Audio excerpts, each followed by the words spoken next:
শোনো মা, তোমার ছোট মেয়ের কথা শুনে ছেলের বউর সাথে খারাপ ব্যবহার করতেছো তো এখন বুঝবা না, বুঝবা শেষ বয়সে গিয়ে। ঠিক আছে, তুমি রাখো এখন।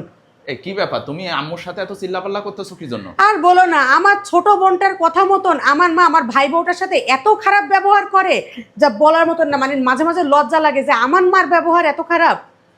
আচ্ছা, বিষয়টা খুলে বলো তো, কি হয়েছে? কি আর হবে, মানে আমার ভাই বউটা আসলে নরম সরম, ও সবসময় সবার মন জোগায় চলতে যায়, দিন শেষে দোষের ভাগিদারি ওই হয়, বুঝছো? কি দোষের মানে ভাগীদার হইছে? আর আমার ছোট বোনটার নিজের সংসারেও শান্তি নাই, আর আমার ভাই বউটারও শান্তি মতন সংসার করতে দিবে না। আমার এই যে এয়ার ফ্রায়ারটা কেনা দেখে টিকিউআইইউ-এর আচ্ছা আচ্ছা, ও কি করছে, আমার ভাইকে বলছে কি যে ওকে একটা কিনে দেওয়ার কথা। কেন? শুধুমাত্র আমার মায়ের কথা চিন্তা করে।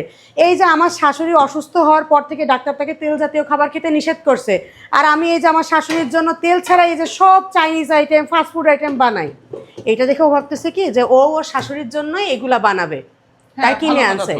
ভালো কথা, ও কিনে আনার পরে আম্মা দেখে তো মহা খুশি, আম্মার কথা চিন্তা করে ও এটা কিনে আনছে। আম্মাকে নিত্য নতুন খাবার দাবার, কেক পিজা বানায় দিচ্ছে, তেল ছাড়া সব কিছু বানায় দিচ্ছে।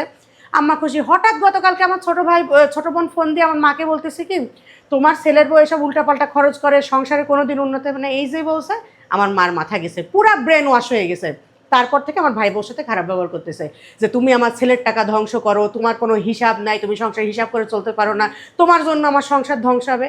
তাহলে এই বললে কোনো ছেলের বউ আর জীবনে তার শাশুড়ির জন্য কিছু করবে?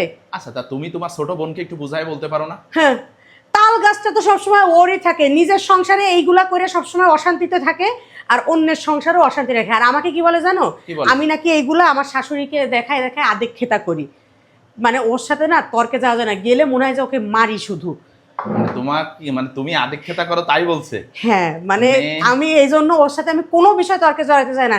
আমি এই টিকিউআইইউ এয়ার ফ্রায়ারটা আনার পরে দেখো আমার কোলেস্ট্রল বেশি বলে ডাক্তার তেল জাতীয় খাবার খেতে নিষেধ করছে। দেখো বাবুর স্কুল থেকে আসছি, আম্মা বলছে আমার ক্ষুধা লাগছে, আমি আগে থেকেই চিকেন বল চিকেন সসেস বানায় রাখছিলাম, জাস্ট আসলাম এয়ার ফ্রায়ারে এই যে রেডি করে দিলাম, এখন আম্মাকে দিব, আম্মা খেয়ে নিবে। মানে আমি বুঝতে পারলাম ওর কাছে না, মনে হয় মানে এগুলো আদিক্ষেতা। তোমার আম্মু এইটুকু বুঝতেছে না? হ্যাঁ ঠিক আছে, কিছু টাকা একসাথে কিছু টাকা খরচ হইছে, কিন্তু কিন্তু এখন যে কত তেল সাশ্রয় হচ্ছে, হ্যাঁ, এইটা তারপর বুঝতে গ্যাস পারতেছে না। সাশ্রয় হচ্ছে, আর এটা তো কারেন্ট বিলও অনেক কম করে।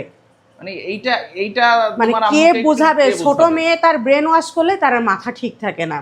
বুঝতেছে না তো, বুঝবে বুঝবে কখন বুঝবে জানো? কখন বুঝবে? শেষ বয়সে গিয়ে বুঝবে। কারণ আমরা মেয়েরা, আমাদের প্রত্যেকের আলাদা আলাদা সংসার আছে, আমরা গিয়ে তো আর আমার মায়ের সেবা শুশ্রূষা বা দেখা সাক্ষাৎ করতে পারবো না।